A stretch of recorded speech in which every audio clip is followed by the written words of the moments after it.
Aksi pemotor yang berboncengan melewati jembatan telah menjadi viral di media sosial. Pasalnya, mereka melewati jembatan goyang yang berada di atas sebuah sungai yang cukup lebar. Momen itu menjadi viral usai diunggah oleh akun TikTok @tisashot, Rabu, tanggal 2 Maret tahun 2022. Jembatan Pengingat Tuhan, tertulis dalam keterangan unggahan. Terlihat seseorang yang membonceng merekam momen saat mereka melintasi sebuah jembatan untuk mencapai jalan di seberang. Jembatan itu tampaknya menghubungkan kampung satu dan kampung lain. Seorang pria yang mengendarai motor di atas jembatan itu tampak gemetar saat melewati jembatan tersebut. Jembatan yang dilewati oleh mereka itu hanya bisa dilewati oleh satu kendaraan lantaran ukuran jembatan yang cukup kecil dan sempit. Motor ini terus melaju ke depan dengan penuh hati-hati. Jembatan terbuat dari kayu-kayu yang sudah tua, sementara pinggirnya terbuat dari besi.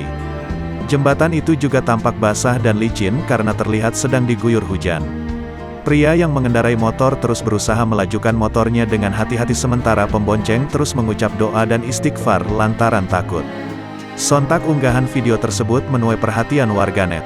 Tak sedikit warganet yang ikut deg-degan.